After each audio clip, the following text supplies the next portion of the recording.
जितना भ्रष्टाचार बीजेपी के लोगों ने मध्य प्रदेश में किया है, पूरे देश में ये नहीं किया है।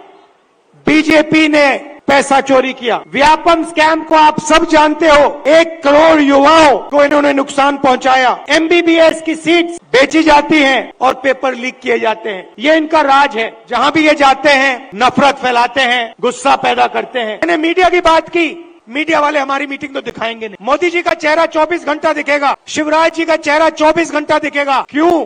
क्योंकि इनका रिमोट कंट्रोल अदानी जी के हाथ में है। नरेंद्र मोदी जी कहते हैं किसानों के फायदे के लिए मैं ये कानून, काले कानून लाया हूं। अगर किसानों के फायदे के लिए कानून लाए तो किसान सड़क पे क्यों उतरे हैं? नरेंद्र मोदी जी, आप कहते हैं कि आप ओबीसी के लिए काम करते हैं, आप ओबीसी के नेता हैं, तो आपने महिला आरक्षण के अंदर के बीच में ओबीसी आरक्षण क्यों नहीं किया?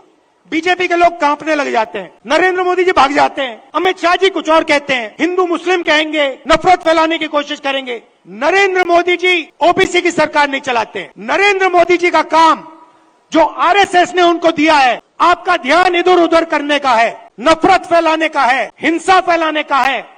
ये है नरेंद्र मोदी जी का काम। ये सारा का पैसा, ये आपका शिक्षा का पैसा, स्वास्थ्य का पैसा जो चोरी हो रहा है, ये ओबीसी की जेब में से पैसा चोरी हो रहा है। विचारधारा की लड़ाई है। एक तरफ कांग्रेस पार्टी, दूसरी तरफ आरएसएस और बीजेपी। एक तरफ गांधी जी, दूसरे तरफ गोडसे।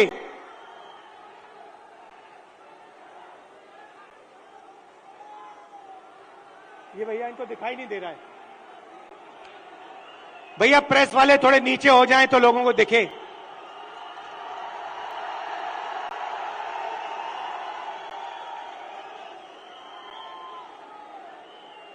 बात सही है, क्योंकि प्रेस वाले हमारी मीटिंग तो दिखाएंगे ही नहीं।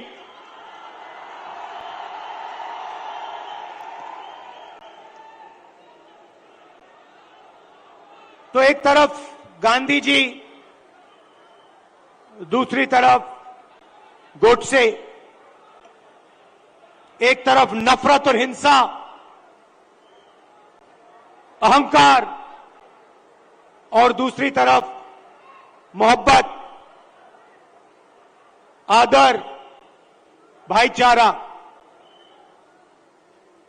अब देखिए, जहां भी ये जाते हैं नफरत फैलाते हैं, गुस्सा पैदा करते हैं। अब हुआ क्या?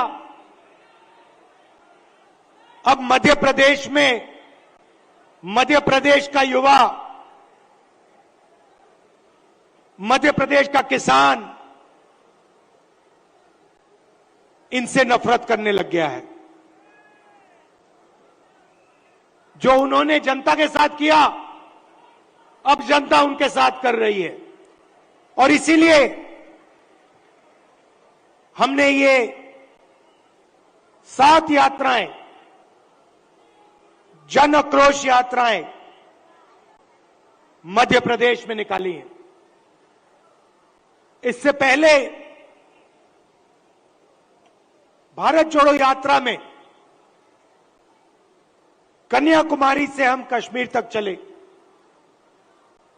और मध्य प्रदेश से पैदल निकले। कमलनाथ जी, कितने किलोमीटर चले थे हम यहां? नहीं, मध्य प्रदेश में टोटल कितने चले थे? नहीं, यात्रा कितने किलोमीटर चली थी? लगभग 180 किलोमीटर। हाँ, ये देखिए 370 किलोमीटर हमारी यात्रा मध्य प्रदेश में चली थी। किसानों से मिले, युवाओं से मिले, माताएं बहनों से मिले। मुझे सिर्फ 2-3 बातें कही। सबसे पहले, मध्य प्रदेश हिंदुस्तान में भ्रष्टाचार का सेंटर है, एपी सेंटर है। और जितना भ्रष्टाचार बीजेपी के लोगों ने मध्य प्रदेश में किया है, पूरे देश में ये नहीं किया है।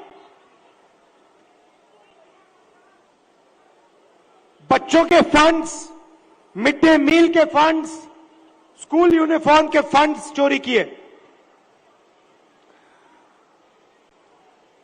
महाकाल कॉरिडोर में बीजेपी ने पैसा चोरी किया। व्यापम स्कैम को आप सब जानते हो। 1 करोड़ युवाओं को इन्होंने नुकसान पहुंचाया। एमबीबीएस की सीट्स बेची जाती हैं और पेपर लीक किए जाते हैं। यह इनका राज है। दूसरी बात, किसानों ने अपनी बात बताई। किसानों ने कहा, और यहां आप सोयाबीन उगाते हो, आप इसको सबसे अच्छी तरह समझोगे कि हमें मध्य प्रदेश की सरकार सही दाम नहीं देती है। अब आप जाइए, छत्तीसगढ़ में जाइए, पास जाइए, दूर नहीं है। छत्तीसगढ़ जाइए और छत्तीसगढ़ के किसी भी किसान से आप पूछिए, छत्तीसगढ़ में धान के लिए किसानों को कितना पैसा मिलता है, कांग्रेस की सरकार कितना पैसा देती है। हमने वायदा किया था 2,500 रुपए धान के लिए दिए जाएंगे, और छत्तीसगढ़ में जो हमने वायदा किया वो हमने वायदा पूरा करके दिखा दिया। मध्य प्रदेश में कर्जा माफी का वायदा किया, छत्तीसगढ़ में किया, राजस्थान में किया, कर्नाटक में किया। हर स्टेट में हमने कर्जा माफी की थी। यहां पे कमलनाथ जी कर्जा माफ करवा रहे थे, और यहां आपको धोखा देके आपकी सरकार को बीजेपी वालों ने चोरी की। सही बात है।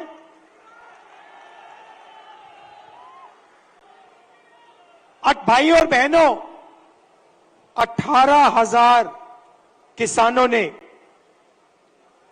यहां पे पिछले 18 साल आत्महत्या की है। 3 किसान हर रोज मध्य प्रदेश में मरते हैं। ये इनकी सरकार है। क्यों? क्योंकि ये चुने हुए लोगों के लिए काम करते हैं। पहली बार हिंदुस्तान की हिस्ट्री में पहली बार किसान टैक्स दे रहा है। इन्होंने जीएसटी लागू की और 5 कानून लाए, काले कानून, किसानों को दबाने के, खत्म करने के कानून। हिंदुस्तान के सारे किसान इनके खिलाफ खड़े हो गए। नरेंद्र मोदी जी कहते हैं किसानों के फायदे के लिए मैं ये कानून, काले कानून लाया हूं। अगर किसानों के फायदे के लिए कानून लाए तो किसान सड़क पे क्यों उतरे हैं?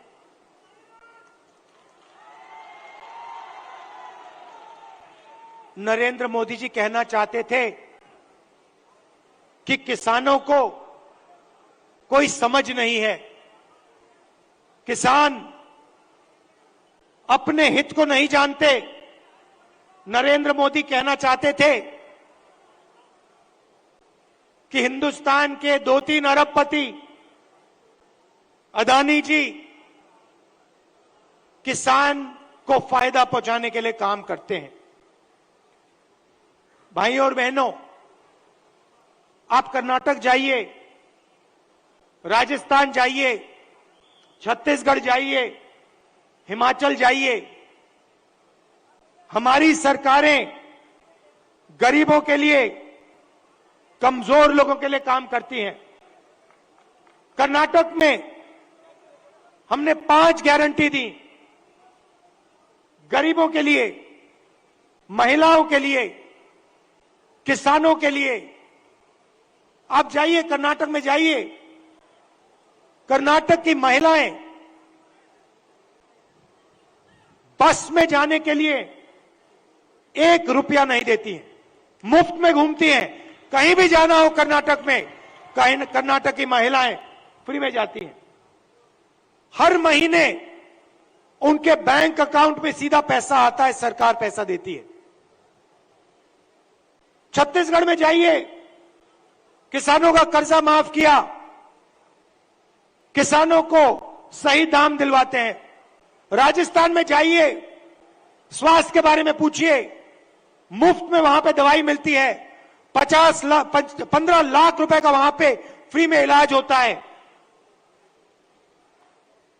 हार्ट सर्जरी करवानी हो, बड़ी से बड़ी सर्जरी करवानी हो, राजस्थान में जाइए, पता लगाइए, राजस्थान की जनता को वहां पे फ्री में सर्जरी मिलती है। सरकार जनता के लिए चलनी चाहिए, सरकार किसी संगठन के लिए या 1-2 बड़े उद्योगपतियों के लिए नहीं चलनी चाहिए। और ऐसी ही सरकार हम यहां मध्य प्रदेश में चलाना चाहते हैं। और कमलनाथ जी का काम आपने देखा है, काम करना जानते हैं, और जो उन्होंने काम शुरू किया था वो काम वो मध्य प्रदेश में पूरा करने जा रहे हैं। मैं आपसे आखिरी बात कहना चाहता हूं, पार्लियामेंट में मैंने अदानी जी की बात उठाई, भाषण दिया। जैसे ही मैंने अपना पार्लियामेंट में अदानी जी का भाषण दिया, वैसे ही बीजेपी ने मेरी लोकसभा की जो सदस्यता है उसे रद्द कर दी, खत्म कर दी। आप सोचिए, अदानी जी की रक्षा करने के लिए एकदम मेरी लोकसभा की जो सदस्यता थी उसको कैंसिल कर दिया। मुझे कोई फर्क नहीं पड़ता, करिए जितना करना है, मैं सच्चाई बोलता हूं। और देश के सामने एक सच्चाई अदानी जी हैं। पोर्ट्स देख लीजिए, एयरपोर्ट्स देख लीजिए, इंफ्रास्ट्रक्चर देख लीजिए, धान के साइलोज देख लीजिए, हर जगह आपको अदानी जी दिखाई देंगे। अदानी जी किसानों के जेब में से हर रोज जेब में से आपका पैसा लिया जाता है। इंफ्रास्ट्रक्चर में, डीजल में, पेट्रोल में, फर्टिलाइजर में आपके जेब में से पैसा निकलता है और सीधा इन 2 उद्योगपतियों के जेब में जाता है। मैंने मीडिया की बात की, मैंने मजाक में कहा कि मीडिया वाले हमारी मीटिंग तो दिखाएंगे नहीं। मोदी जी का चेहरा 24 घंटा दिखेगा, शिवराज जी का चेहरा 24 घंटा दिखेगा। क्यों? क्योंकि इनका रिमोट कंट्रोल अदानी जी के हाथ में है। देखिए, ये मुस्कुरा रहे हैं, प्रेस वाले मुस्कुरा रहे हैं, इनके बेचारे की गलती नहीं है, ये रिपोर्टर है, इनकी गलती नहीं है, ये सच्चाई जानते हैं। रिमोट कंट्रोल पीछे से कंट्रोल दबता है। एक और सच्चाई है, और वो सच्चाई शायद अदानी जी से भी बड़ी सच्चाई है। कुछ दिन पहले बीजेपी ने महिला आरक्षण की बात की। महिला आरक्षण में हमने एक सवाल उठाया, कांग्रेस पार्टी ने उठाया, बीजेपी ने कोई जवाब नहीं दिया। हमने दो चीजें कही। हमने पहले कहा, देखिए ये महिला आरक्षण जो आप कर रहे हो ये अच्छा है, इसको करना चाहिए, मगर इसमें आपने दो छोटी सी लाइनें लिख रखी हैं। सबसे पहले इन लाइनों को आप मिटाइए। लाइन क्या थी? एक लाइन थी कि महिला आरक्षण से पहले सर्वे करने की जरूरत है, और दूसरी लाइन, महिला आरक्षण करने से पहले हमें जो डीनोटिफिकेशन होता है उसको करना है। इससे क्या होगा? इससे महिला आरक्षण 10 साल बाद होगा, आज नहीं होगा।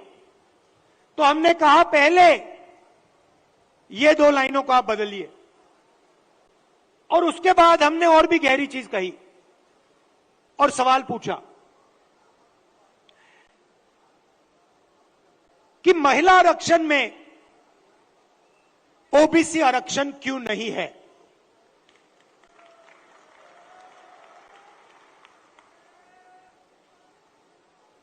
ओबीसी आरक्षण महिला आरक्षण में आपने क्यों नहीं दिया? नरेंद्र मोदी जी, आप कहते हैं कि आप ओबीसी के लिए काम करते हैं, आप ओबीसी के नेता हैं,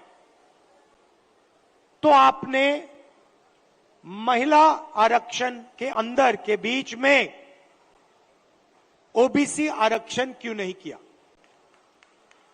अब भाषण से पहले मैंने आंकड़े देखे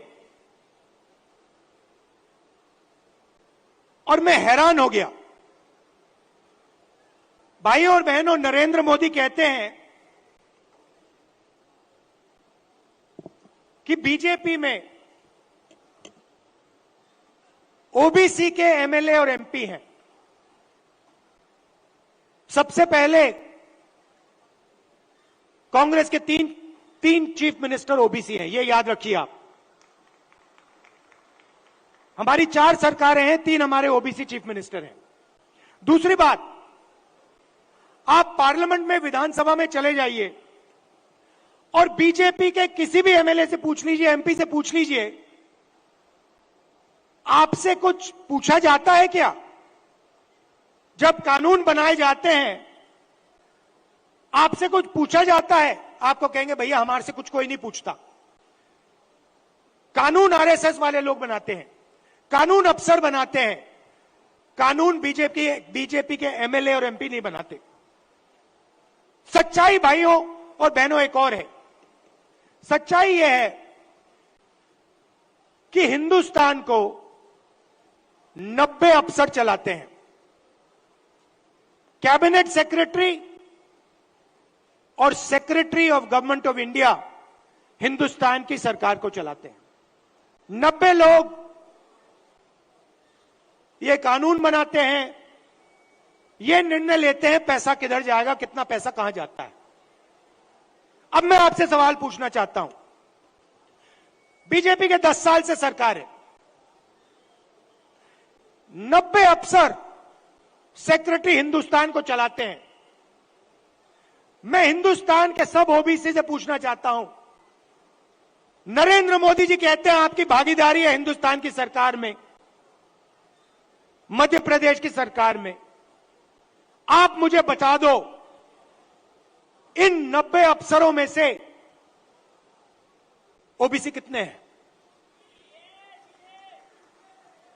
ओबीसी की आबादी कितनी है पहले यह बताओ।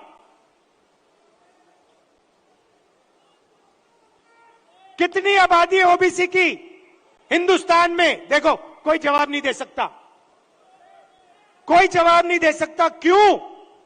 क्योंकि कास्ट सेंसस नहीं हुआ है। भाइयों और बहनों, लगभग ओबीसी भाइयों की बहनों की 50% आबादी है हिंदुस्तान में। बात समझिए, आबादी 50% है और 90 में से 3 अफसर ओबीसी के हैं। और एक और मजेदार बात बताता हूं, 2 साल पहले आप देखते, 3 साल पहले आप देखते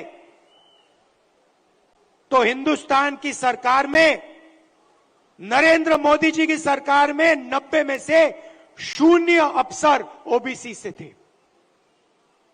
यह देश की सच्चाई है। नरेंद्र मोदी जी ओबीसी के लिए, दलितों के लिए, आदिवासियों के लिए काम नहीं करते हैं। आपका ध्यान इधर उधर करते हैं।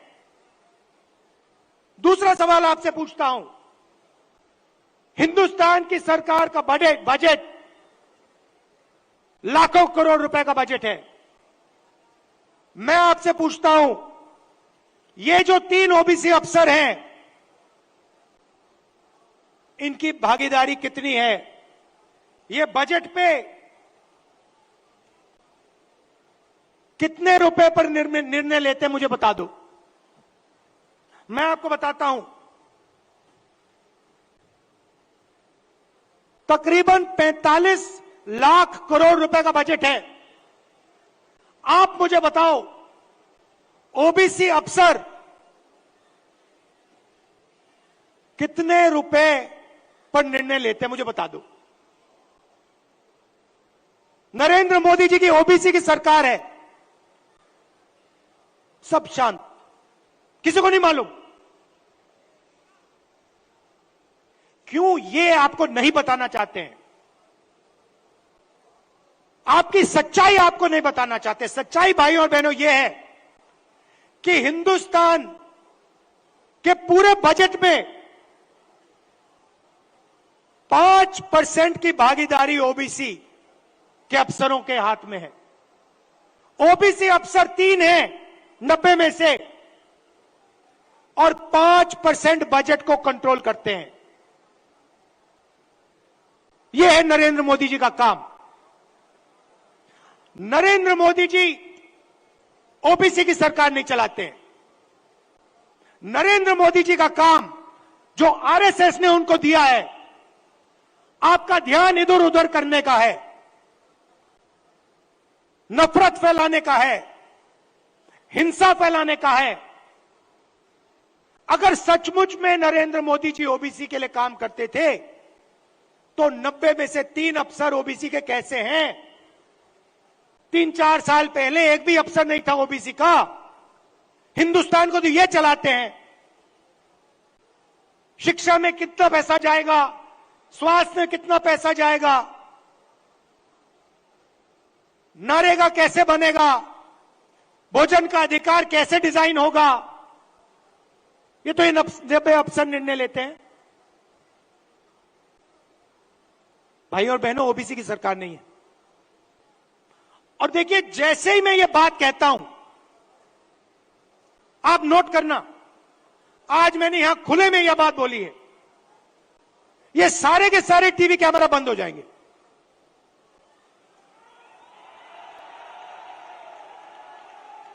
आप देख लेना, ये सारे के सारे बंद हो जाएंगे।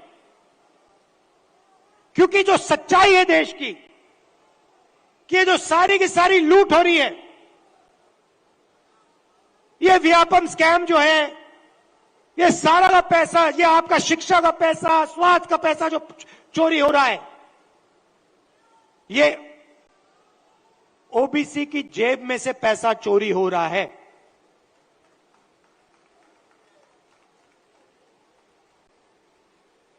ये मैं आपसे कहना चाहता था, इसको आप मत भूलिए।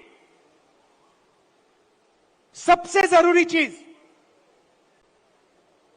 जैसे कमलनाथ जी को चोट लगी, आपको चोट लगी, सुना है, लगी ना?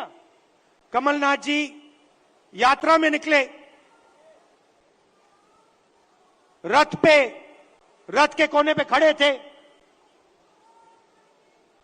बहुत भारी भीड़ थी, धक्का लगा, घुटने पे चोट लगी।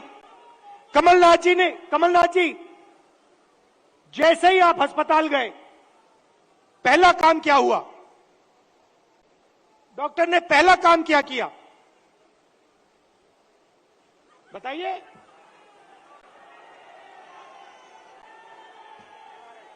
पहला काम डॉक्टर ने एक्सरे लिया, एमआरआई लिया। उसके बाद डॉक्टर ने कहा हां, घुटने में यह प्रॉब्लम है। अब मैं यही बात कह रहा हूं, सब लोग कहते हैं हिंदुस्तान में ओबीसी है, दलित है, जनरल है, आदिवासी हैं, मगर जब हम सवाल पूछते हैं ओबीसी कितने हैं, जनरल कितने हैं, दलित कितने हैं, आदिवासी कितने हैं, कोई जवाब नहीं दे पाता। देखो मैं पूछता हूं, भैया ओबीसी कितने हैं हिंदुस्तान में? कोई नहीं दे सकता। तो मैं ये कह रहा हूं कि अब वो समय आ गया है कि हमें हिंदुस्तान का एक्सरे करना है। यह पता लगाना है कि अगर 90 अफसर हिंदुस्तान को चला रहे हैं और उसमें से 5% भागीदारी ओबीसी को मिल रही है, तो क्या ओबीसी की आबादी 5% है? क्या हो ही नहीं सकता। तो अगर उनकी आबादी 5% नहीं है, अगर उनकी आबादी 50% है, तो उनका 5% बजट पे कंट्रोल क्यों है? उनका 50% बजट पे कंट्रोल क्यों नहीं है? अब जब मैं ये सवाल उठाता हूं, बीजेपी के लोग कांपने लग जाते हैं, नरेंद्र मोदी जी भाग जाते हैं, अमित शाह जी कुछ और कहते हैं, हिंदू मुस्लिम कहेंगे, नफरत फैलाने की कोशिश करेंगे। भाई और बहनों, देश के सामने एक ही मुद्दा है, कास्ट सेंसस। ओबीसी कितने हैं और उनकी भागीदारी कितनी होनी चाहिए, यह हिंदुस्तान के सामने सबसे बड़ा सवाल है। और कांग्रेस पार्टी की हिंदुस्तान में सरकार है, पहला काम यह हम करके दिखाएंगे। अब बीजेपी के पास मजे की बात सुनिए, कास्ट सेंसस कांग्रेस पार्टी ने किया, जब हमारी सरकार थी हमने किया। सारे के सारे आंकड़े नरेंद्र मोदी जी के पास हैं। हिंदुस्तान में कौन सी जात की कितनी आबादी है, हिंदुस्तान की सरकार जानती है। हिंदुस्तान में ओबीसी कितने हैं, हिंदुस्तान की सरकार जानती है। नरेंद्र मोदी हिंदुस्तान के ओबीसी को यह बताना नहीं चाहते हैं कि आप कितने हो, क्योंकि वो आपको भागीदारी नहीं देना चाहते हैं, वो आपको सच्ची शक्ति नहीं देना चाहते हैं। वो आपके लोगों को विधानसभा में बैठा देते हैं, मगर फिर उनको बिल्कुल चुप करा देते हैं। हम चाहते हैं कि सबकी भागीदारी हो, किसानों को सही दाम मिले। ये सबका हिंदुस्तान है, 2-3 उद्योगपतियों का नहीं है। इसीलिए हमारा पहला काम कास्ट सेंसस होगा, और जैसे ही हमारी सरकार आएगी हम देश को बता देंगे इस देश में कितने ओबीसी हैं, कौन से कितने जात की आबादी है। ये अगर हमें सचमुच में हिंदुस्तान की जनता को शक्ति देनी है, तो जैसे कमलनाथ जी का एक्सरे हुआ था, एमआरआई हुई थी, वैसे ही हम हिंदुस्तान का एमआरआई, हिंदुस्तान का एक्सरे करा के देंगे। आप सबका दिल से बहुत बहुत धन्यवाद। नेशनल दस्तक की आपसे गुजारिश है कि अगर इसको बचाना चाहते हैं तो नेशनल दस्तक को सब्सक्राइब करने के लिए रेड कलर के सब्सक्राइब बटन को दबाएं, फिर बेल आइकन की घंटी दबाएं। नेशनल दस्तक को बचाने के लिए बहुत जरूरी है कि हर खबर को शेयर करें, लाइक करें, कमेंट जरूर करें।